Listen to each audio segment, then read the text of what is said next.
Case taking is, we are going to discuss about the case taking.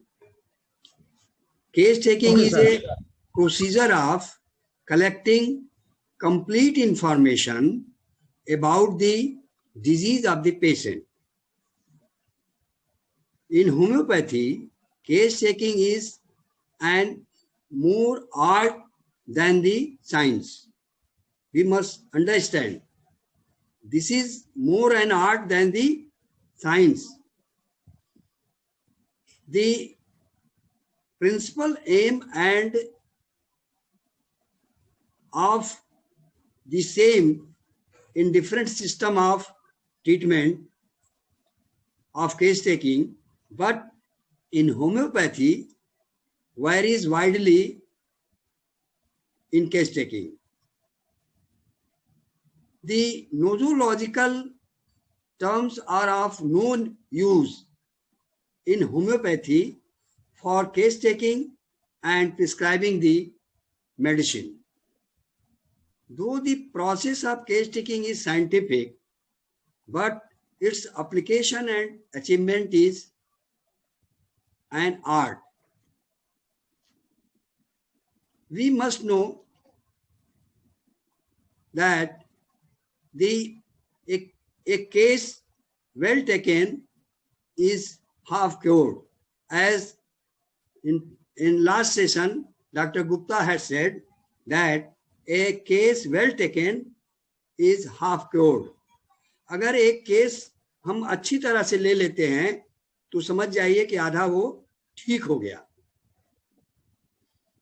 We must understand that the real sick man is prior to the sick body.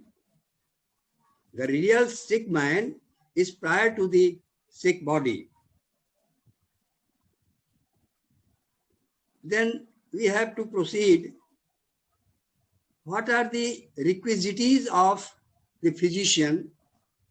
Dr. Hahnemann had discussed in 83 aphorisms about the requisites of homeopathic physician. Homeopathic physician को क्या क्या आवश्यकता है, उसे कैसा होना चाहिए, एक चिकित्सक में क्या गुण होने चाहिए, क्या आवश्यक है होम्योपैथी फिजिशियन के अंदर. एक तो सबसे बड़ी बात यह है कि उसका सेंसेस जो होने चाहिए, special senses, way healthy and sound होने चाहिए. अगर किसी होम्योपैथिक चिकित्सक का अगर आंख ठीक नहीं होगा तो ऑब्जेक्टिव सिम्टम को कैसे देख सकता है वो. अगर उसका कान नहीं ठीक होगा तो मरीज के बात को कैसे ठीक से सुनकर उसको इंटरप्रिटेट करेगा. इसलिए चिकित्सक के अंदर ये आवश्यक है कि उसका आंख, उसका कान और ऑल्फैक्टरी सिस्टम स्ट्रांग हो, हेल्दी हो और सेंसिटिव हो. इसी तरह से नेक्स्ट जो है, एक चिकित्सक के अंदर फ्री फ्रॉम प्रेजुडिस होना चाहिए. पहले से कोई प्री कंसीव्ड आइडिया उसके अंदर नहीं होना चाहिए. फ्री फ्रॉम प्रेजुडिस होना चाहिए. जैसे प्री कंसीव्ड आइडिया का मतलब ये है कि पहले से ही कोई राय बना लेना. जैसे हम लोग अक्सर कोई मरीज आता है तो एक धारणा ये भी बनती है कि मरीज का मोरल कैरेक्टर ठीक नहीं होता है. ऐसी धारणा नहीं बनानी चाहिए. कई बार ऐसा भी देखा गया है कि हम ये समझते हैं कि एजुकेटेड फैमिली अगर है, एजुकेटेड पेशेंट हमारा है तो वो हमें बड़ा सहयोग करेगा और हमें बहुत अच्छा सिम्टम देगा, जबकि ऐसी बात नहीं है. एक इग्नोरेंट पेशेंट होगा, एक विलेजर होगा, कम एजुकेटेड होगा, वो ज्यादा अच्छा हमको सिम्टम देता है वनस्पत की. Aristocrat and educated person. एक इग्नोरेंट पेशेंट होगा, वो आपकी बात को सुनेगा, समझेगा और आंसर देगा सही तरीके से. अगर इसी बात को कोई एजुकेटेड एरिस्टोक्रेट पर्सन होगा और अगर आप ज्यादा पूछेंगे, हम ज्यादा पूछेंगे तो नाराज भी हो सकता है और हो सकता है कि वो आपसे इलाज कराना भी छोड़ दे। तो हमको प्री कंसीव्ड आइडिया नहीं बनाना चाहिए दिमाग में कि जो है एरिस्टोक्रेट या एजुकेटेड पेशेंट बहुत अच्छे होते हैं, या विलेजर्स या इग्नोरेंट जो या अनएजुकेटेड हैं वो बड़े खराब होते हैं। इस तरह के आइडिया हमको नहीं बनाने चाहिए। दूसरा, हमें कोई फिक्स्ड आइडिया नहीं बनाना चाहिए, जैसे कि अगर फिजियोलॉजिकल चेंज हुआ है अगर, तो वो सोरिकी ही होगा, ऐसा कुछ नहीं बनाना चाहिए। या अगर कोई ट्यूमर दिख रहा है तो वो साइकोटिक ही होगा, या कोई अल्सर दिख रहा है तो वो सिफिलिटिक ही होगा। ऐसा भी हमें कुछ आइडिया नहीं बनाना चाहिए। दूसरा, एक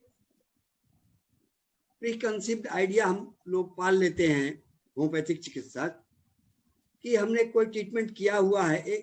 इस बात का जिक्र डॉक्टर हैनमन ने एफोरिज्म 257 में किया है। फेवरेट रेमेडी के बारे में कहा है डॉक्टर हैनमन ने। उसका जिक्र करना आवश्यक हो जाता है यहाँ पर कि जैसे मान लीजिए कोई पेशेंट कभी आया रहा, हमने उसको कोई मेडिसिन दिया और मेडिसिन देने के बाद वो नहीं ठीक हुआ पेशेंट। सपोज करिए बेलाडोना ही दिया था हमने, सपोज करिए दोबारा कोई पेशेंट आया और बेलाडोना का सिम्टम दिखा, हमने दिया, नहीं काम किया, तो ये आइडिया बना लेना कि बेलाडोना मेरे हाथ से काम नहीं करती है। एक ये आइडिया बना लेना, ये अच्छी बात नहीं है। इसका जिक्र डॉक्टर हैनमन ने एफआरएन 257 में किया है। इसके अपोजिट ये आइडिया बना लेना कि ये दवा मेरे हाथ से बहुत अच्छा काम करती है। जब भी हम किसी मरीज को देते हैं तो ये बहुत अच्छा काम करती है चोट में, मान लीजिए आर्निका। ये कोई जरूरी नहीं है कि हर चोट में आपको आर्निका से ही आराम मिलेगा। ये एक आइडिया नहीं बनाना चाहिए हमको, आपको। हमें और भी ऐसी मेडिसिन के बारे में सोचना चाहिए।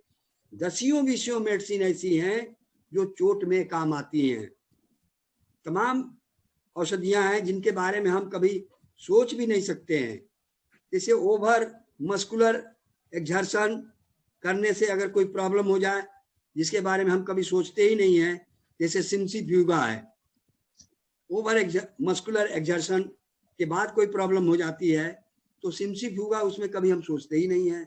या तो रसाक सोच लेते हैं, आर्निका सोच लेते हैं, या रूटा या अन्य दवाइयां सोच लेते हैं।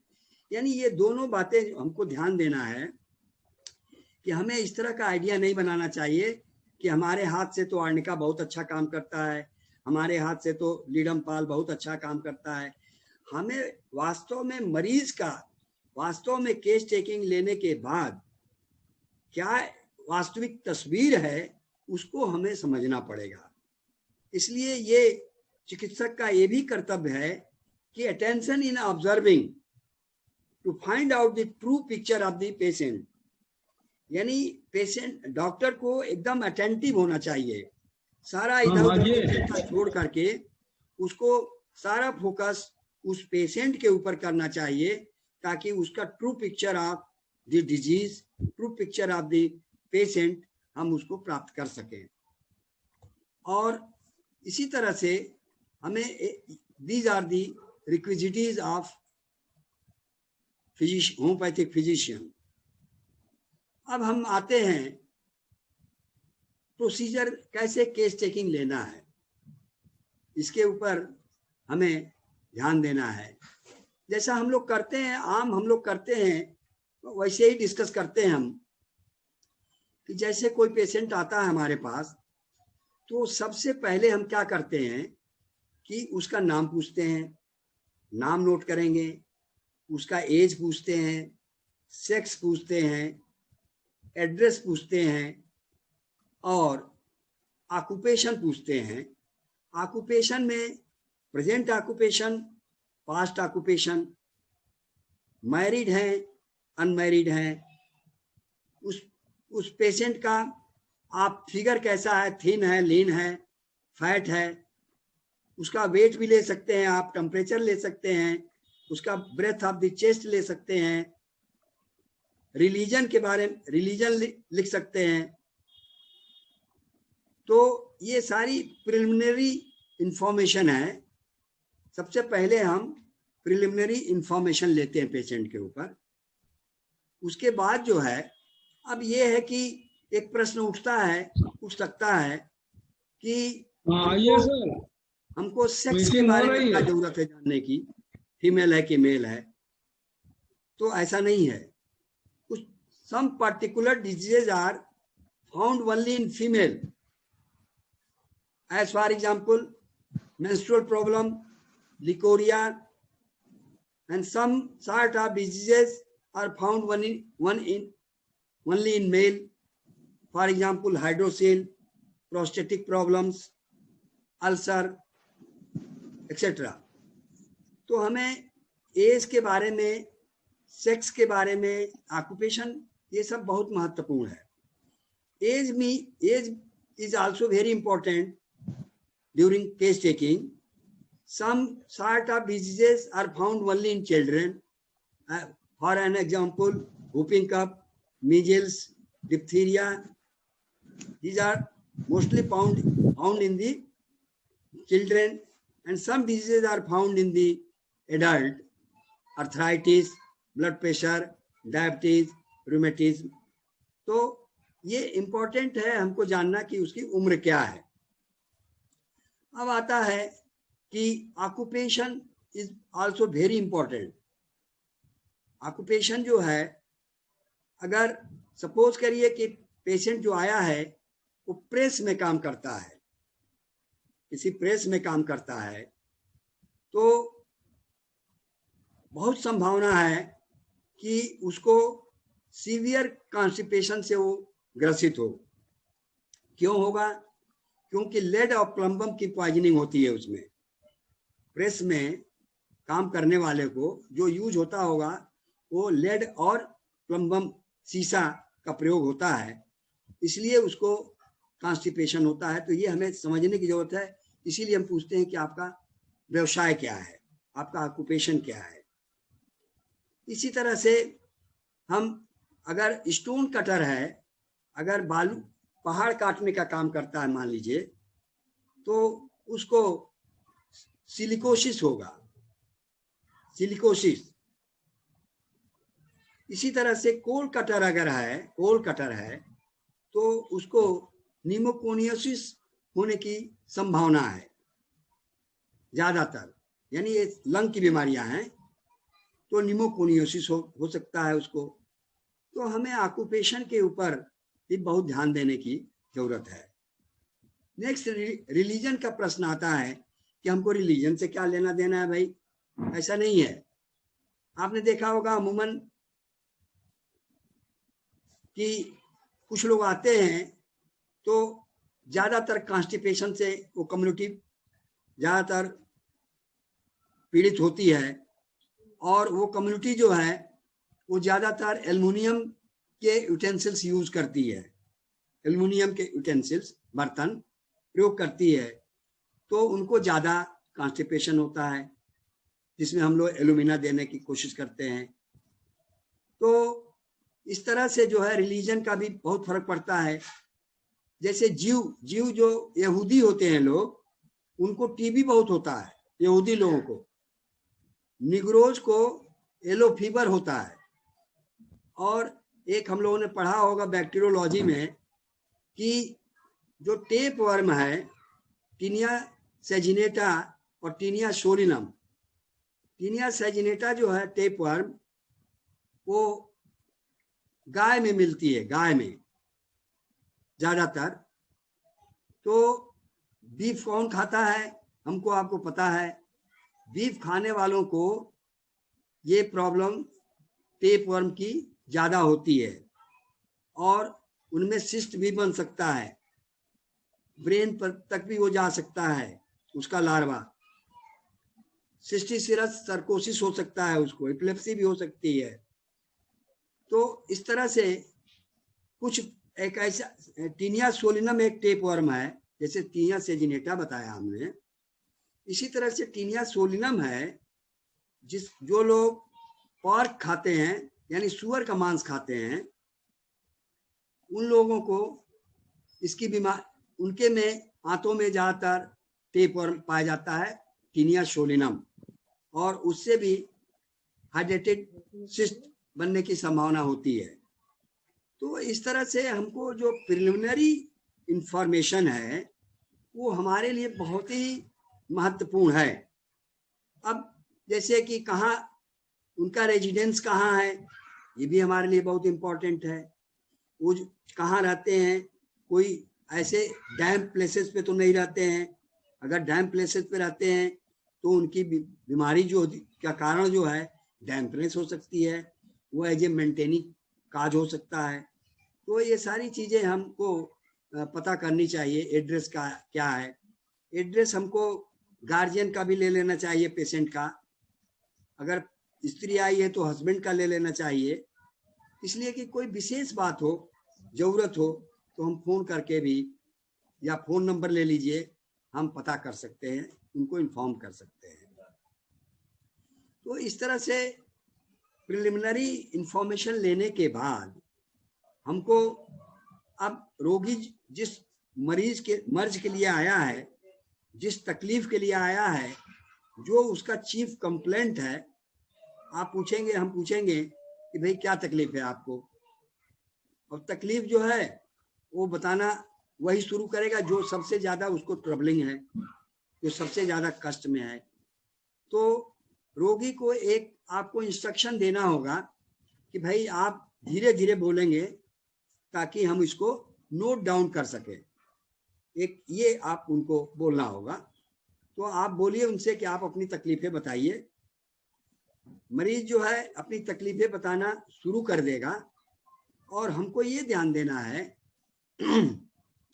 जब तक वो अपनी बातें जारी रखे हुए है तब तक हमको इंटरप्ट नहीं करना है, उसको इंटरप्ट नहीं करना है, उसको बीच में रोकना नहीं है, नहीं तो चेन ऑफ थॉट जो है उसका टूट जाएगा और कोई इंपॉर्टेंट चीज छूट सकती है। इसलिए उसको बोलने देना है। और लेकिन अगर कोई असंगत बात करने लगे, वो इरेलेवेंट टॉक करने लगे, मेन पॉइंट से हट के बात करने लगे, तो उसको आप रोक सकते हैं। अब जैसे उसने अपनी पूरी बात कर ली पेशेंट ने, तब आप अपने तरफ और उसको नोट करते जाइए। चीफ कंप्लेंट जो है उसको अंडरलाइन भी कर दीजिए आप। तो उसको करने के बाद आप जो है जो आप नोट डाउन किए हैं या करना है, उनके बीच में गैप होना चाहिए, सफिशिएंट गैप होना चाहिए, ताकि बाद में उसको आप कंप्लीट कर सके। कंप्लीशन, मोडलिटी, लोकेशन और कौन कंटेंट द्वारा उसको कंप्लीट कर सके। इसलिए दो सिम्टम के बीच में आपको गैप छोड़ना है।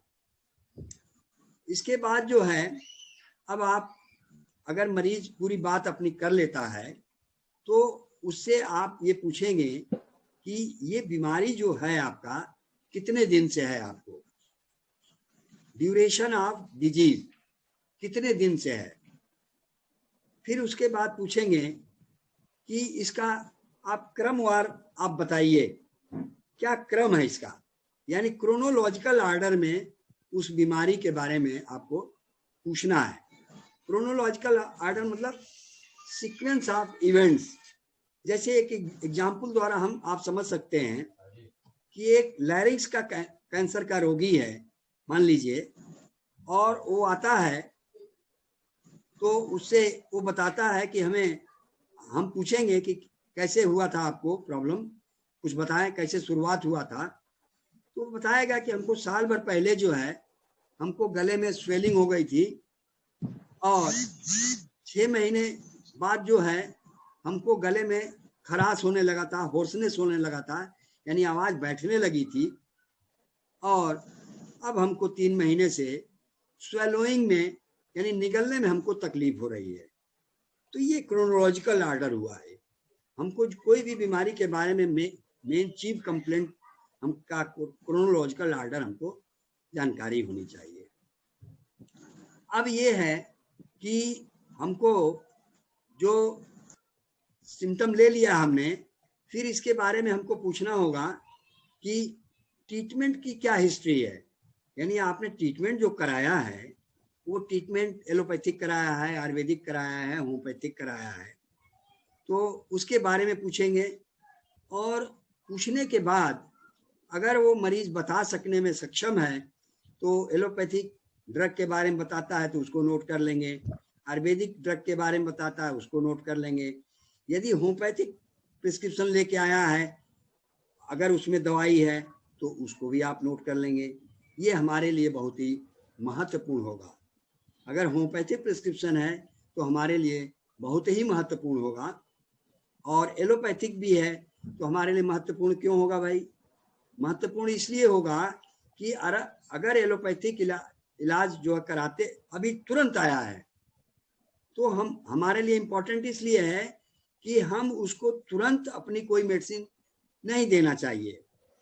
ऐसे में हमको मरीज एलोपैथिक हैंड से आया है, तमाम दवाइयाँ खाया होगा, तो हमें जो है उसको हफ्ते 10 दिन कम से कम उसको अपनी कोई दवा नहीं देनी चाहिए उसको, बल्कि केस टेकिंग ले लीजिए और लेने के बाद उसको प्लेसिबो दे दीजिए और उसको 10 दिन बाद बुलाइए, ताकि उसके जो ओरिजिनल सिम्टम आ जाएं और जो ड्रग एलोपैथिक ड्रग सिम्टम्स हैं वो डिसअपियर हो जाएं, तो आपको ट्रू पिक्चर मिल जाएगा और आप दवा देंगे तो वो मोस्ट सुटेबल होगा। इस तरह से उसका ट्रीटमेंट का अगर होम्योपैथिक प्रिस्क्रिप्शन है तो हमारे लिए बहुत आराम रहेगा, क्योंकि हम और वो बताएगा कि हमको इससे आराम नहीं मिला है, तो आपको ये समझने में आसानी रहेगी कि कौन कौन सी दवा दी गई है और इसके बाद हमें इन दवाओं के अलावा भी किन किन दवाओं के ऊपर कंसीडर करना है। तो हमें ये ले लिया हमने history of present complaint. History of present complaint में उसके बाद हिस्ट्री ऑफ हमने ट्रीटमेंट ले लिया। उसके बाद जो है हम उसके बारे में फैमिली हिस्ट्री के बारे में लेंगे उससे कि फैमिली हिस्ट्री क्या है। फैमिली हिस्ट्री में उसको पैटर्नल मैटरनल यानी माँ के साइड से क्या कौन कौन सी बीमारियां मदर को या बुआ को या चाचा को रही है, भतीजों को कौन कौन सी बीमारियां रही है वो हमको नोट डाउन करना होगा फैमिली हिस्ट्री में। पैटर्नल साइड में बाबा दादी आदि को, चाचा चाची वगैरह को हमें लेना होगा सिम्टम, यानी कौन कौन से बीमारी से ग्रसित हुए हैं, कौन कौन से बीमारी से ग्रसित हुए हैं। और उसके बाद जो है हमको पास्ट हिस्ट्री लेना होगा। पास्ट हिस्ट्री में हमको मेन जो है हमें ये देखना है कि उसको जन्म से लेकर उसको अभी तक कौन कौन सी बीमारियां हुई हैं, कौन कौन सी बीमारियां हुई हैं उसको ये देखना है और उसको हमें नोट डाउन करना है कि कौन कौन सी बीमारियां हुई हैं। पास्ट हिस्ट्री में हमको एक तरह से फैमिली पेरेंट्स के बारे में भी हम ले सकते हैं कि उन लोगों को कौन कौन सी जेनेटिक बीमारियां हुई हैं, कौन कौन सी हेरिडिटरी बीमारियां हैं। हेरिडिटरी बीमारियां में जैसे डायबिटीज़ है, ब्लड प्रेशर है, अर्थराइटिस है या रूमेटिज्म है, इस तरह की बीमारियों के बारे में भी हमको पास्ट हिस्ट्री में लिया जा सकता है। और इस तरह से पास्ट हिस्ट्री हमको लेना होता है। इसके बाद जब हम फैमिली हिस्ट्री पास्ट हिस्ट्री ले लेते हैं तो फिर काफ़ी हद तक पेशेंट जो है कॉन्फिडेंट हो जाता है, मतलब इजी हो जाता है, तब हमको उसके मेंटल सिम्टम लेना आसान हो जाता है। मेंटल सिम्टम फिर लेने में हमको आसानी हो जाती है और मेंटल सिम्टम में हमको आपको पता है कि mental symptom are those symptoms which are related to the patient as a whole.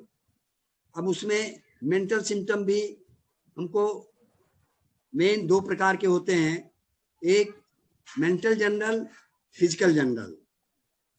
Mental general में भी हमको लेना होता है विल और इमोशन से संबंधित, विल और इमोशन से संबंधित हमको लेना होता है सिम्टम।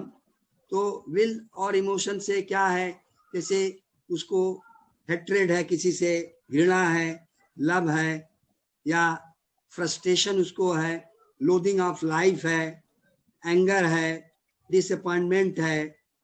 ये सारी चीजें हैं जो ये मेंटल जनरल से रिलेटेड होती हैं। और इसमें जैसे कि लोदिंग ऑफ लाइफ है तो हम लोग ज़्यादातर मेडिसिन जैसे आरएम मेट है उसके बारे में हम लोग सोचते हैं, नेट्रम सल्फ है जैसे, है ना। तो इस तरह से उसके बाद जो है हम लोग मेंटल जनरल में एक तो विल हुआ, फिर अंडरस्टैंडिंग है, अंडरस्टैंडिंग में डिलीरियम है, हेलुसिनेशन है, इल्यूजन है, डिल्यूजन है, इसके बारे में हम लोग पूछते हैं। ज़्यादातर हम लोग इल्यूजन, मेरा एक पर्सनल एक्सपीरियंस है हेलुसिनेशन का कि एक बार मैं बीमार रहा तो मुझे दीवालों पे कुछ लिखा हुआ हमको लगता था, विजुअल हेलुसिनेशन, जैसे लगता था कुछ लिखा हुआ है और आवाज़ हमको अपने फैमिली मेंबर्स की सुनाई देती थी। यानी हमको जो है सेंस परसेप्शन जो था हमारा डिस्टर्ब हो गया था, सेंस परसेप्शन डिस्टर्ब हो गया था, ये हेलुसिनेशन हुआ।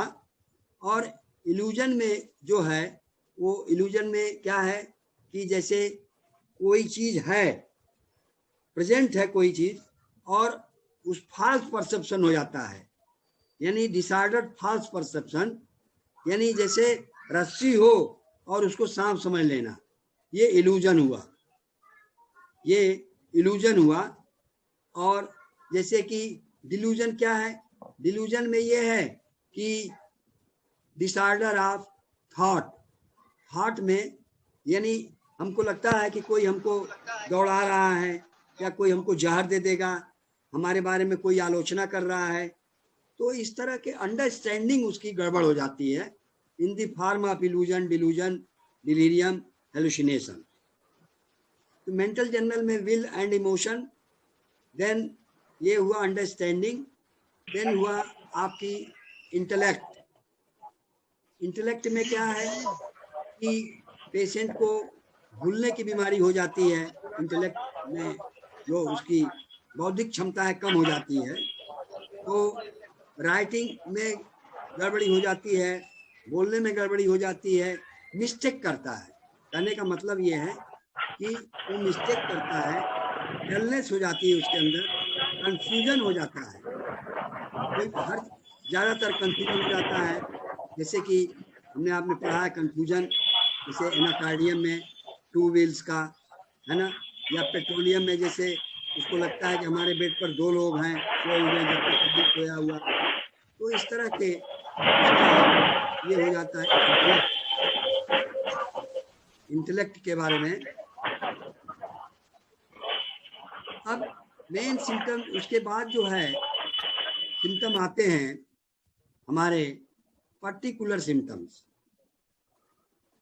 पर्टिकुलर सिम्टम्स में हमने फैमिली हिस्ट्री लिया, पास्ट हिस्ट्री लिया, प्रेजेंट हिस्ट्री लिया, उसके बाद जो है अब हमें अक्सर हम लोग क्या करते हैं कि रोगी से जब सब कुछ एक तरह से लगा कि बता लिया, अब यहाँ पे हमें कुछ सावधानियां ये बरतनी है कि लेडीज अगर पेशेंट है तो कोशिश ये करनी चाहिए कि आपके पास कोई लेडीज असिस्टेंट हो, क्योंकि वो ज़्यादातर लेडीज शर्माती हैं, वो अपने सिम्टम को देने में हिचकती हैं, तो ऐसे में कोई लेडीज असिस्टेंट नर्स हो तो ज़्यादा उपयुक्त है, ताकि उससे आप उसके मेंस्ट्रुअल साइकिल के बारे में, लिकोरिया के बारे में आप उससे फ्रैंकली पूछ सकते हैं और वो फ्रैंकली बता सकती है।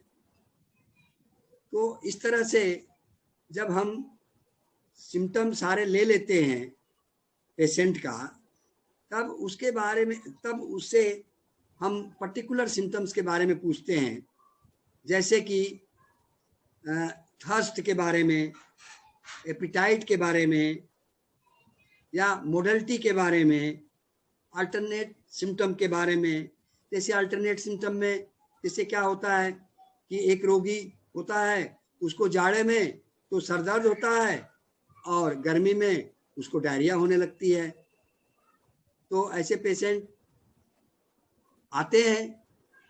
तो लेकिन ऐसे मरीज जो आते हैं वो हमको बताते नहीं है। अब यहाँ पे हम थोड़ा डिस्कस ये करेंगे कि कुछ ऐसे पेशेंट आते हैं क्रॉनिक केस के कि जो आपको बताएंगे नहीं, आपको उससे निकलवाना होगा।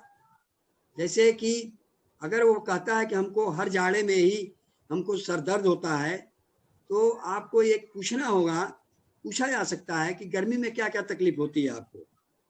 जैसे वो बता दिया कि हमको जाड़े में तो सर दर्द होता है और गर्मी में हमको डायरिया होती है, तो आपके दिमाग में तुरंत क्लिक करेगा कौन सी दवा हो सकती है। तो इस तरह से अल्टरनेटिंग सिम्टम्स भी रोगी नहीं बताता है, अगर बाई चांस बता सकता है, लेकिन आपको निकलवाना होगा। इस तरह से एलोज है दवा, आपको पता ही है कि एलोज में ये है कि headache in winter and diarrhoea in summer season. इस तरह से पीरियडिसिटी है। जैसे मान लीजिए पर्टिकुलर में, जैसे मान लीजिए कि कोई रोगी कहता है कि हमें वीकली हमको सर दर्द होता है, हफ्ते हफ्ते में हमको सर दर्द होता है, तो आपके दिमाग में तुरंत आ जाएगा कि ये दवाइयाँ हो सकती हैं। जैसे मेन इसमें दवाई है सल्फर है। जैसे अगर कोई रोगी कहता है कि हमें एक दिन छोड़ के सर दर्द होता है, जैसे दवाई है नेट्राम्यूर है, आप सोच सकते हैं। इसी तरह से अल्टरनेशन में और भी दवाइयाँ हैं। जैसे कि मान लीजिए कि आपके leucorrhoea is alternated with pile, leucorrhoea is alternated with pile, ये अमोन म्यूर में है, अमोन म्यूर में ये सिम्टम है। अब जैसे कॉन्कॉम्टेंट का ले सकते हैं। इसमें कॉन्कॉम्टेंट में जैसे बहुत से सिम्टम हैं, जैसे कि पॉलीयूरिया विद लिकोरिया, जैसे कल्केरिया कार्म में है। पॉलीयूरिया विद फीवर या headache, headache is relieved by urination, जैसे जेल्सिमियम में है, ये कॉन्कॉम्टेंट है। इसी तरह से बहुत से पर्टिकुलर सिम्टम्स में हम इसको ले सकते हैं। मोडलिटी, कॉन्कॉम्टेंट, सेंसेशन और कॉन्कॉम्टेंट मोडलिटी और लोकेशन को लेके। जैसे लोकेशन में हमको पता है राइट साइड में ज़्यादा सिम्टम है, तकलीफ बता रहा है, या लेफ्ट साइड का बता रहा है, अपर साइड का है, लोअर साइड का है, या क्रॉस वाइज है। ये सारे सिम्टम हमको पेशेंट से लेने होते हैं। तो ये हमारे पर्टिकुलर सिम्टम्स हुए। अब इस प्रकार से जनरल सिम्टम हमारा मेंटल जनरल हो गया, फिजिकल जनरल हो गया। अब मेंटल जनरल में हमने क्या देखा कि विल एंड इमोशन, सेकेंड हमने देखा अंडरस्टैंडिंग से संबंधित, और थर्ड हमने देखा इंटेलेक्ट से संबंधित। और अब अभी हम पर्टिकुलर के बारे में बात कर रहे थे। तो नेक्स्ट कॉमन सिम्टम्स कुछ हैं। कॉमन सिम्टम्स वे सिम्टम होते हैं जो कि विच आर फाउंड कॉमनली, जो अक्सर हर बीमारी में लगभग मिलते हैं ज़्यादातर। जैसे मान लीजिए हेडेक है, थर्स्ट है, अगर फीवर होगा तो थर्स्ट होता है ज़्यादातर, सर दर्द होता है, कमजोरी होती है, उल्टी होता है तो उसको नौसिया होती है। ये कॉमन सिम्टम्स हैं। बॉडी एक होती है। लेकिन ये कॉमन सिम्टम्स जो है इम्पॉर्टेंट हमारे होम्योपैथ के लिए ये ज़रूरी है कि ये इम्पॉर्टेंट सिम्टम भी हो सकते हैं, ये हम कैरेक्टरिस्टिक सिम्टम भी हो सकते हैं व्हेन इट बिकम्स क्वालिफाइड। जैसे मान लीजिए कि कॉमन सिम्टम थर्स्ट है, हम जानते हैं अगर किसी पेशेंट को थर्स्ट जो है उसको नहीं है और हम पूछते हैं कि तुम आपको थर्स्ट नहीं है और पूछते हैं कि आपका मुंह सूखता है कि नहीं, ओठ सूखता है कि नहीं, वो बताता है कि मेरा मुंह और ओठ तो सूखता है परंतु हमें प्यास नहीं है। तो हमारे लिए ये है कॉमन सिम्टम मगर ये इम्पॉर्टेंट हो गया। इसको इस तरह से, जैसे पल्सटीला आपको पता ही है, इसी तरह से मरीज कहता है, पूछते हम हैं कि आपके मुंह में क्या सलाइवेशन होता है कि नहीं होता, लार बनता है कि नहीं बनता, मुंह सूखा रहता है गीला रहता है, तो वो बताता है नहीं गीला रहता है। तो फिर प्यास कैसी लगती है आपको, तो कहता है कि प्यास तो हमको लगती है। ये भी एक तरह से हमारे लिए कॉमन सिम्टम होते हुए भी इम्पॉर्टेंट है, इससे मर्कसाल में है ये। इस तरह से जो है कॉमन सिम्टम, पर्टिकुलर सिम्टम, ये लेस इम्पॉर्टेंट लगते जरूर हैं मगर हम अपने विवेक से, अपने स्किल से हम होम्योपैथों को क्वालिफाइड भी कर सके, इम्पॉर्टेंट कैरेक्टरिस्टिक सिम्टम बना सकते हैं। तो इसके लिए हमें निश्चित है कि गहन अध्ययन की जरूरत पड़ती है। तो इस तरह कॉमन सिम्टम ये हुआ, हमने लिया। अब ये है कि हमने लेडीज में हमको बहुत से सिम्टम लेने होते हैं, जैसे ऑब्स्टेट्रिकल हिस्ट्री लेनी होती है, गायनेकोलॉजिकल हिस्ट्री भी लेनी होती है उसमें। अब मान लीजिए कोई लेडीज आती है तो आप उससे पूछेंगे भाई आपको कोई कभी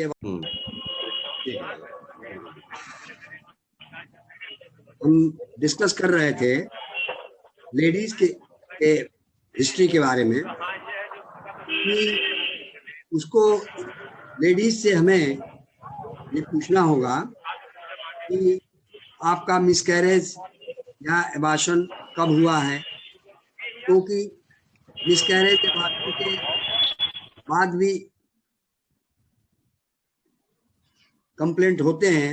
जैसे आपने एक देखा होगा कि डीएनसी कराने के बाद उसको ब्लीडिंग होती है और उसमें हमारे यहाँ एक मेडिसिन आपको पता है, एसिड नाइट्रिक देते हैं हम लोग, मतलब ज़्यादातर सोचते हैं और अगर सिम्टम है तो नाइट्रिक एसिड देते हैं। तो इस तरह से हमको उसके हिस्ट्री के बारे में लेना चाहिए लेडीज़ के। और उसके ऑब्स्टेट्रिकल में जैसे अगर उसके कंसीव हुई है तो उसके बारे में, प्रेगनेंसी के बारे में क्या कंप्लेंट है उसके बारे में हम ले सकते हैं। अगर बच्चे हैं, डिलीवरी हुई है, उसमें अगर कोई प्रॉब्लम हुई है उसका इतिहास ले सकते हैं। तो इस तरह से हमको लेडीज़ में भी जितने सिम्टम हैं काफ़ी महत्वपूर्ण हैं। अब यहाँ पर सारे इंफॉर्मेशन लेने के बाद या इस दौरान हमें क्या क्या प्रिकॉशन लेना चाहिए, एक चिकित्सक को, होम्योपैथिक चिकित्सक को क्या क्या प्रिकॉशन लेना चाहिए कि जब भी हम केस चेकिंग लेते हैं, रोगी से पूछते हैं, तो हमें कोई सजेस्टिव क्वेश्चन नहीं पूछना चाहिए, यानी जिसका या लीडिंग क्वेश्चन नहीं पूछना चाहिए जिसका आंसर जो है यस आ नो में हो। जैसे डू यू लाइक स्वीट, आप क्या स्वीट पसंद करते हैं, वो कहेगा हाँ या नहीं कह देगा वो। डू यू लाइक ड्रिंक, वो हाँ या नहीं कर देगा। माने ऐसे क्वेश्चन नहीं करना चाहिए जिसका आंसर सजेस्टिव हो, लीडिंग क्वेश्चन नहीं करना चाहिए। तो इस तरह से हमको इस बात से बचना चाहिए, ये बहुत इम्पोर्टेंट प्रिकॉशन है जो हमें लेना चाहिए। दूसरा जो है, हमें क्रॉनिक केस में कुछ डिफिकल्टीज भी आती हैं बहुत केस टेकिंग लेने में। जैसे कुछ पेशेंट ऐसे होते हैं जो जिनमें एसेसरी सिम्टम्स होते हैं, लेकिन पेशेंट यूज टू हो जाता है, एक कस्टम्ड हो जाता है, और उसके बारे में वो बताता ही नहीं है कि हमें जो चीफ कंप्लेंट है उसके बारे में तो बताएगा वो, लेकिन वो सिम्टम जिससे वो 10-20 साल से ग्रसित है उसके बारे में वो नहीं बताता है वो रोगी।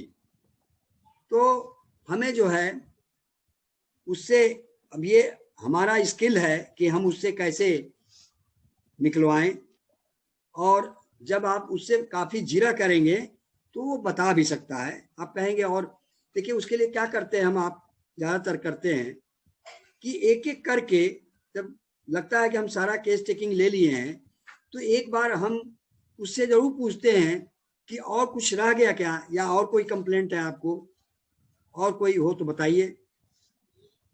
हो सकता है बता दे आपको कि हमको एक ये तकलीफ है जो काफ़ी दिनों से मैं ग्रसित हूँ, और नहीं बताता है तो आपको टैक्टफुली पूछ के उसे मतलब निकलवाना होगा। इसके लिए हम लोग ये भी करते हैं कि एक एक करके जैसे पूछते हैं कि आपके सर में कोई तकलीफ है क्या, तो जबकि वो अपने बयान में, अपने स्टेटमेंट में नहीं बताया है वो कि सर दर्द है, वो आया था किसी और तकलीफ के लिए, लेकिन उस सर दर्द होता है लेकिन वो तकलीफ नहीं बताता है।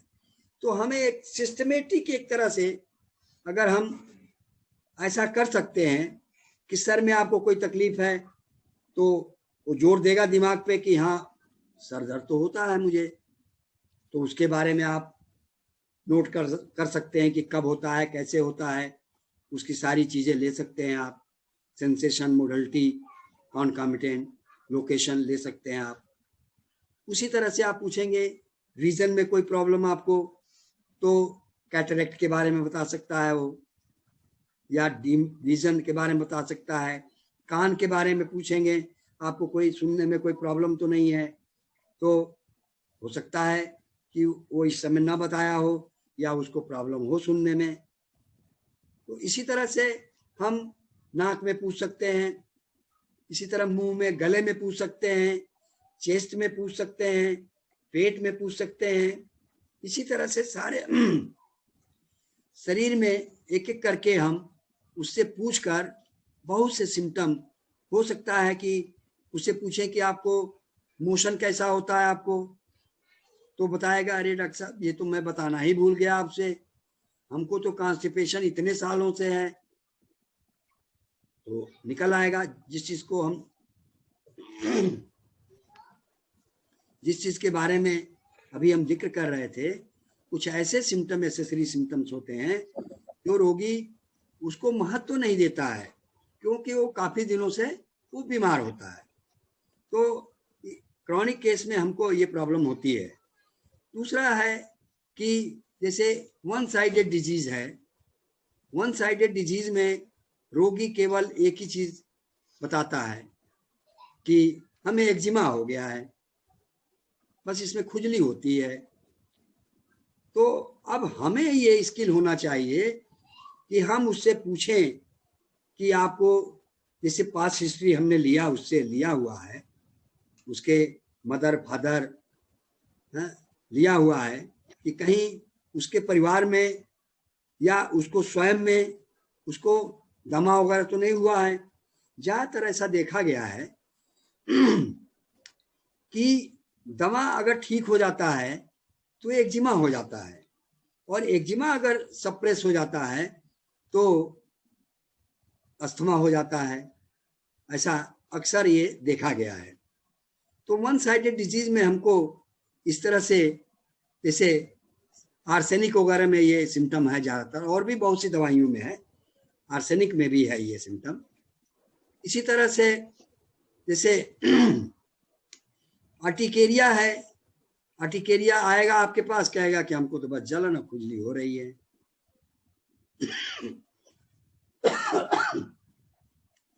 ये भी अल्टरनेट करता है अर्टिकेरिया अल्टरनेट विद लिकोरिया।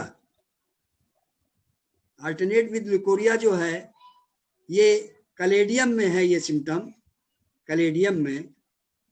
तो हम वन साइडेड डिजीज जो होती है वो हमारे लिए बहुत ही ट्रबलसम होती है, जो जिसमें हमको केस टेकिंग लेना बड़ा कठिन होता है। तो इस तरह से एसेसरी सिम्टम हुए या वन साइडेड हुआ या कोई मियाज्मेटिक हिंड्रेंस है। बहुत से रोगी ऐसे आते हैं जो वो गोनोरिया से, साइकोसिस से वो ग्रसित हैं, मगर वो बताते नहीं, शर्म के मारे नहीं बताते हैं, वो बताते ही नहीं हैं। तो हमें आपको जो है उसके बारे में आपको सारे जब जो सिम्टम आपने लिया है उससे आपको एक निष्कर्ष निकालना होगा कि ये पेशेंट जो है ये सोरिक है, साइकोटिक है या सिफिलिटिक है। तो ये सारी चीजें हमें यहाँ पे प्रॉब्लम होती है। अब एक नेक्स्ट है कि हमें केस टेकिंग का पर्पज क्या है, इसका पर्पज क्या हो सकता है। केस टेकिंग का पर्पज ये है कि हम टोटलिटी ऑफ सिम्टम लें। एज ए होम्योपैथ हमको टोटलिटी ऑफ सिम्टम मिल जाता है for the selection of similimum remedy. इसके आधार पर हम ये जान पाते हैं कि रोगी एक्यूट है कि क्रॉनिक है, क्यूरेबल है कि इनक्यूरेबल है, ये हम जान पाते हैं। कई बार हम यहाँ पे ये बताना आवश्यक समझ रहे हैं कि कई बार जो है एक्यूट पेशेंट आता है हमारे पास और उसमें क्रॉनिक रोग भी छिपा होता है। तो हमें भूल से ऐसा नहीं करना चाहिए कि एक्यूट केस को इग्नोर करके हम क्रॉनिक केस का ट्रीटमेंट करना शुरू कर दें, क्योंकि अगर एक्यूट केस को अगर आप ठीक नहीं करेंगे तो वो क्रॉनिक केस को सप्रेस कर सकता है। This is very most important point. तो सबसे पहले हमको एक्यूट केस को ठीक करना है, बाद में हम उसको क्रॉनिक केस को ठीक करेंगे। अगर इसको नहीं ठीक करेंगे आप, अगर वो बना रह गया तो ये हमें ये क्रॉनिक केस को सप्रेस कर सकता है। और ये भी एक यहाँ पर समझने की जरूरत है कि क्रॉनिक केस से कॉम्प्लिकेटेड हो सकता है, कॉम्प्लेक्स बना सकता है, कॉम्प्लेक्सिटी, परंतु एक्यूट कभी भी उससे कॉम्प्लेक्सिटी नहीं बनाता है क्रॉनिक से। तो ये हमारे लिए सब पर्पज है कि हम इसको केस टेकिंग करके समझ सके कि एक्यूट केस है कि क्रॉनिक केस है, क्यूरेबल है कि इनक्यूरेबल है। हमको डायग्नोसिस में इम्पोर्टेंस है इसकी। जब केस टेकिंग लेते हैं तभी हम समझ पाते हैं कि ये मतलब रोग क्या है। रोग की डायग्नोसिस होने पर बीइंग ए होम्योपैथ भी हमको महत्वपूर्ण इसलिए है कि हम उसको डाइट प्रिस्क्राइब कर सकते हैं उसके ही अकॉर्डिंगली।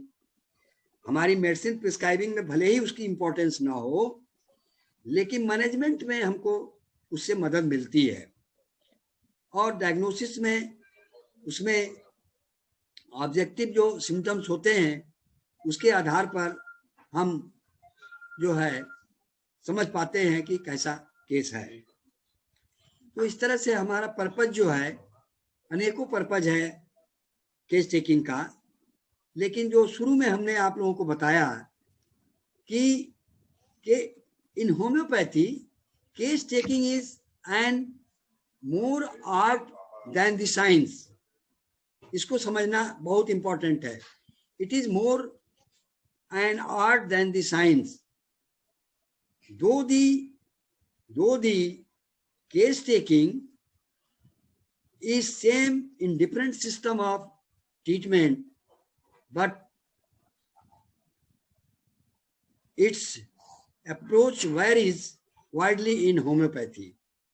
ये मैं आपको बता चुका हूं पहले।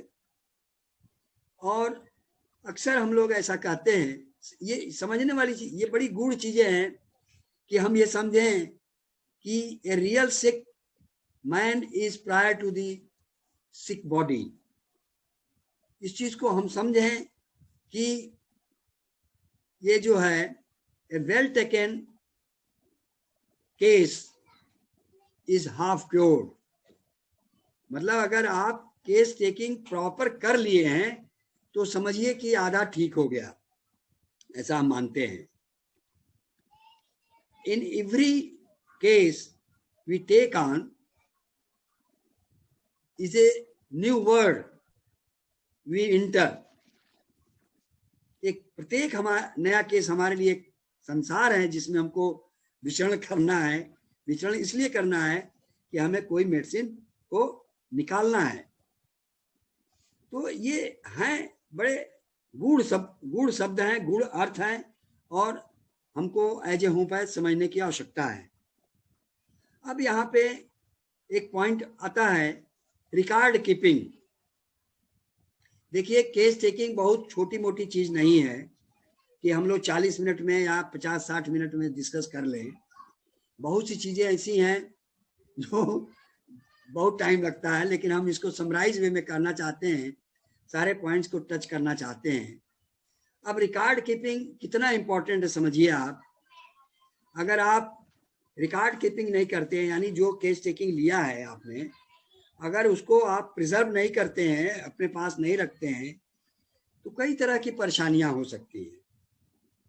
जैसे मान लीजिए आपके गाइडेंस के लिए भी वो आवश्यक है, फ्यूचर गाइडेंस के लिए।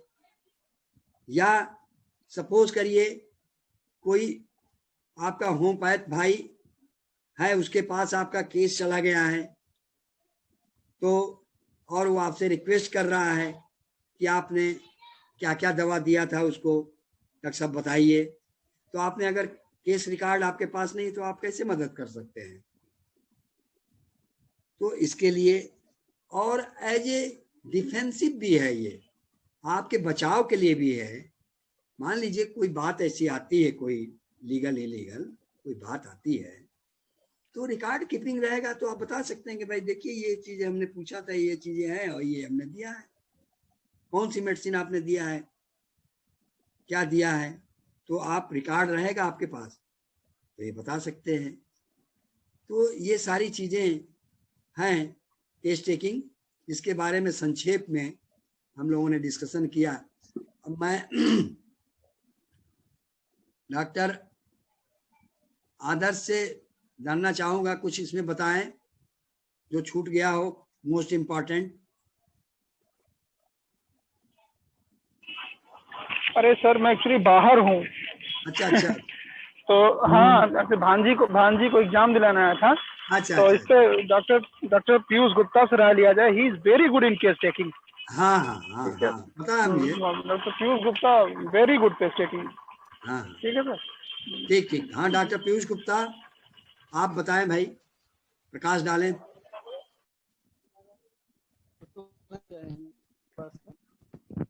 सर आवाज आ रही है? हाँ आ रही है, थोड़ा जोर से बोलिएगा।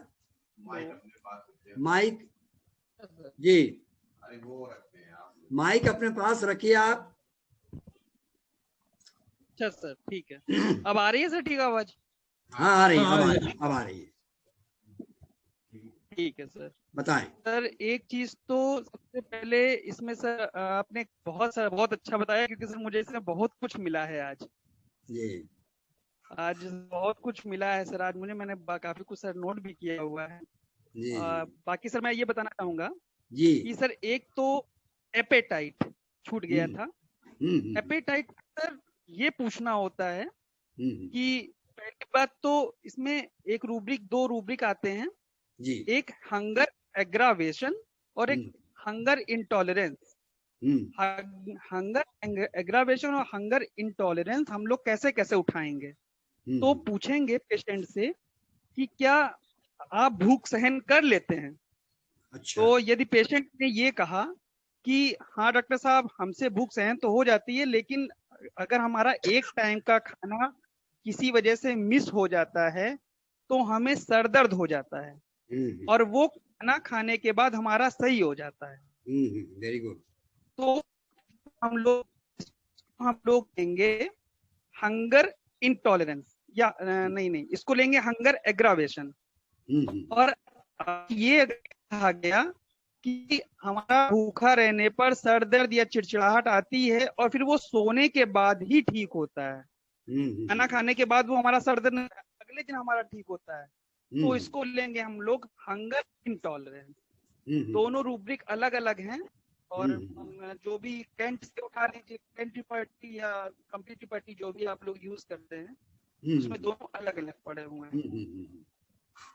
फिर उसके बाद हम लोग पूछते हैं एपेटाइट में ही उसकी डिजायर, जैसे डिजायर, एवर्जन और एग्रावेशन, तीनों चीजें पूछेंगे कि कौन कौन से आपको पसंद है, कोई चीज खाने से आपको दिक्कत होती है कि नहीं होती है, और तीसरी चीज कि आपको चीज पसंद नहीं है। कैलकेरिया में ज्यादातर पेशेंट, हमने जो मेरा पर्सनल अनुभव रहा है उनसे पूछिए तो या तो वो एक बहुत मार्ग मिलेगा आपको स्वीट और अंडा, एग, स्वीट और एग, उसमें डिजायर जो है प्लस प्लस प्लस रहती है, ठीक है। या तो वो लोग कहते हैं कि हमें सब कुछ पसंद है, ये ऐसा जवाब आता है। ये कैलकेरिया के लिए है बेसिकली। तो मैं जब भी मैंने कैलकेरिया प्रिस्क्राइब की है तो उनकी डिजायर फॉर्म में मुझे मिला है सब कुछ, सब कुछ डॉक्टर साहब मुझे सब कुछ पसंद है। तो अगली बार जब आए आपके पास तो आप लोग भी इसको जरा देखिएगा। ये तो हो गया हमारा एपेटाइट। दूसरी चीज हमारी रह गई थी स्लीप। स्लीप हमें क्या क्या पूछना है? स्लीप, पहली तो स्लीप कितने घंटे सोता है वो, उसको मतलब वैसी स्लीप तो नहीं है कि कुत्ते वाली, नैप वाली हो गया है और उसके बाद की आहट और जग गया, तो ये स्लीप अच्छी नहीं होती है। तो इसके लिए रूब्रिक पड़ा हुआ है, रूब्रिक प्लेस में याद नहीं रहा है। तो ये स्लीप वगैरह अच्छी नहीं होती। स्लीप होती है साउंड स्लीप की, मतलब आप रात में अगर सोते हैं तो फिर आप सुबह उठती है। ये है alert sleep, alert sleep alert. हाँ, स्लीप अलर्ट, ठीक, स्लीप अलर्ट हो गया। और सर जैसे आपने कहा था कि लीडिंग क्वेश्चन नहीं पूछने होते हैं, हैनीमैन साहब ने भी यही कहा है कि लीडिंग क्वेश्चन नहीं पूछने होते, लेकिन सर कभी कभी हमारी मजबूरी हो जाती है लीडिंग क्वेश्चन पूछना। जैसे स्लीप में हमें पूछना पड़ जाता है। सोते समय आप चौंकते तो नहीं है, सोते समय कुछ बड़बड़ाते तो नहीं है, सोते समय कुछ बोलते तो नहीं है, सोते समय मुंह से लार तो नहीं आती है, सोते सोते कोई चलने फिरने की तो आदत नहीं है। तो ये कुछ चीजें ऐसी हैं जिसमें हमें लीडिंग क्वेश्चन हमें करना पड़ जाता है, क्योंकि अगर हम केवल उनसे पूछेंगे कि भाई साहब आप नींद के बारे में बताइए तो कोई प्रॉब्लम नहीं है, या फिर डॉक्टर साहब हमें नींद आती ही नहीं है, रात में नींद हमने इंसोम्निया है, नींद ही नहीं आती है।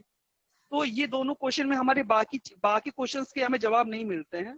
इसलिए कभी कभी हैनीमैन साहब को तो पूरा फॉलो करना है, लेकिन कभी कभी ये करना पड़ता है हम लोगों को, लीडिंग क्वेश्चन पूछने पड़ जाते हैं। ठीक, स्लीप के बाद सर छूट गया था ड्रीम। ड्रीम में हमें पेशेंट से ये पूछना है कि ड्रीम्स कैसे आते हैं। ड्रीम्स जो हैं ये एक तरीके से हमारे एडवांस मियाज़ के का सिंबल भी होते हैं। जैसे कि अगर कोई पेशेंट को ये सपना आता है कि उसे कोई दौड़ा रहा है, भगा रहा है, मार रहा है या सांप दिखाई पड़ रहा है, तो इसका मतलब उसका माइंड जो है वो कहीं ना कहीं सिफिलिस की तरफ है, मतलब एडवांस मियाज़ सिफिलिस हो गया। अब कोई पेशेंट बीमारी लेकर के सिफिलिस आया है, कोई जैसे कोई डिजेनरेटिव डिजीज लेके आया और वहां पे भी ये जो सपने भी हमको अगर ये सिफिलिस वाले मिल रहे हैं, जैसे कि सांप का सपना मिल रहा है, ये जो है सिफिलिस है। अगर सांप आया है तो सिफिलिस है दिमाग में। ये देखना होता है हमें कि नेक्स्ट टाइम दवाई देने के बाद आप उसके सपने को जरूर डिस्कस करें कि आप उसके सपने कैसे हैं। अगर रोजमर्रा के हैं then it is psoric psychotic, ठीक है, लेकिन सपना दोबारा फिर से स्नेक का या दौड़ाने का, भगाने का, पीछा करने का, ऐसे करके सपने नहीं आने चाहिए। ये हमारा एक बाद में जो फॉलो अप आता है तो उसको हमारा सही जा रहा है कि नहीं सही जा रहा है ये पता करने का एक तरीका अच्छा है। फिर उसके बाद हमारी आती है सेंसिटिविटी। सर एक छूट गई थी, सेंसिटिविटी हमें कहाँ कहाँ मिलती है? सर यहाँ पे फिर से सर एक बार लीडिंग क्वेश्चन बन जाता है। सन, हेलो सर, सुना sir? Hello hello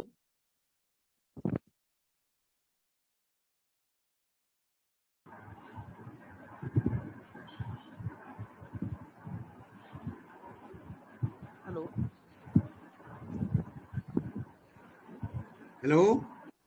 hello sir, हाँ आवाज नहीं बोलिए। आ रही थी क्या? हाँ नहीं आ रही थी, अब आ रही है। अच्छा सर, बोलिए। एक सर बनता है सेंसिटिविटी। हैं? सेंसिटिविटी। सेंसिटिव, हाँ हाँ। सर। यहाँ पे सर एक बार फिर से लीडिंग क्वेश्चन सर बनाना पड़ जाता है, लीडिंग क्वेश्चन पूछना पड़ जाता है हमको। जैसे कि 5 प्रकार की सेंसिटिविटी है हमारे में। एक तो सन, धूप से कोई सेंसिटिविटी है कि नहीं है। तो धूप से हम लोग सीधे सीधे कोई, धूप से आपको कोई दिक्कत होती है कि नहीं होती है, तो या तो उसको हेडेक हो या कोई बॉडी इरप्शन आए, इस प्रकार से। तो सेंसिटिविटी हमें सन की लेनी है कि नहीं लेनी है। सीधा सीधा रूब्रिक पड़ा हुआ है सन एग्रावेशन, तो ये हमें कभी उठाना है जबकि उसको सर्दियों की धूप में भी दिक्कत हो। अगर गर्मी की धूप से किसी को दिक्कत हो रही है तो इसको नहीं उठाएंगे हम लोग, उसको सर्दियों की धूप में भी दिक्कत चाहिए। नॉइज, नॉइज से उसको अगर ये पेशेंट कहता है कि हमें नॉइज से सर में दर्द होता है या वो सर दर्द बना रहता है, तो ही हमें उठाना है। नॉइज अच्छी नहीं लगती, ये नहीं उठाना है हमको। वेदर चेंज एग्रावेशन, कि वेदर चेंज पे जैसे लोगों को सर्दी जुकाम ये होता है तो इट इज कॉमन, लेकिन अगर इसके साथ में बुखार आता है, खांसी सर्दी के साथ बुखार आता है, तो ये वेदर चेंज। या फिर जैसे कि डिफरेंट, जैसे आपने बताया सिम्टम, ये सब चीज मिल जाए तो नहीं, तो कोई सिम्टम ये मिल जाए वेदर चेंज में किस मौसम में होता है, वेदर चेंज एग्रावेशन ऊपर उठ जाएगा, ये सिफिलिस होता है। सेंसिटिविटी जितनी भी है सारी की सारी। आवाज कुछ दबी हुई आ रही है। वीडियो बंद कर लें, वीडियो। हाँ आवाज थोड़ा, हाँ बताएं। उसके बाद सर तीसरा उठता है राइडिंग कैरिएज, मतलब कि आपको कार में बस में घूमने में कोई दिक्कत होती है कि नहीं होती है।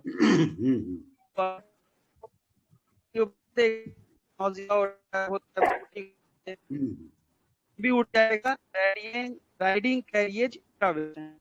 और लास्ट जिसमें 5वीं सेंसिटिविटी आती है आपकी स्मेल वाली, परफ्यूम जिससे कोई दिक्कत तो नहीं होती है, अगरबत्ती से कोई स्मेल से कोई दिक्कत होती है कि नहीं होती है। ये सेंसिटिविटी है। सेंसिटिविटी 5 है, पांचों में कोई हमें मिल जाए तो इससे सीधे उठ जाएगी। अगर कोई केस सोरिक है या साइकोटिक है तो सिफिलिस का एक सिम्टम हम लोग यहाँ से उठा लेंगे। बस सर, ओके सर।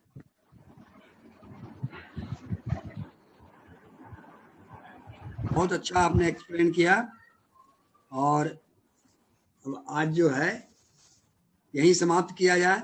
अगला क्या होगा टॉपिक बताएं आप लोग, आगे किस टॉपिक पे डिस्कस किया जाए? डॉक्टर पीयूष। सर वो भी सर, अब नियाज वगैरह से थोड़ा सा अगर हैं? देख लीजिए कैसे प्रैक्टिस सर कैसी है बाकी सर लोगों की जी, तो उस नियाज सर क्या टच करते हैं सर? हाँ हाँ क्यों नहीं, नियाज पे किया जाए। मैच पे, नियाज पे डिस्कस किया जाएगा, ठीक है?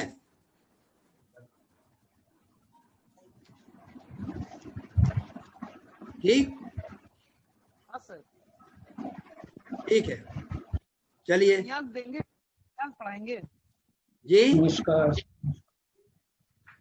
नमस्कार, बंद करो। धन्यवाद सर, बहुत अच्छा हुआ आपने। अरे हम लोगों को बहुत फायदा मिला है, आप लोगों के सहयोग से ही हो रहा है। हम लोग सहयोग हमको चाहिए।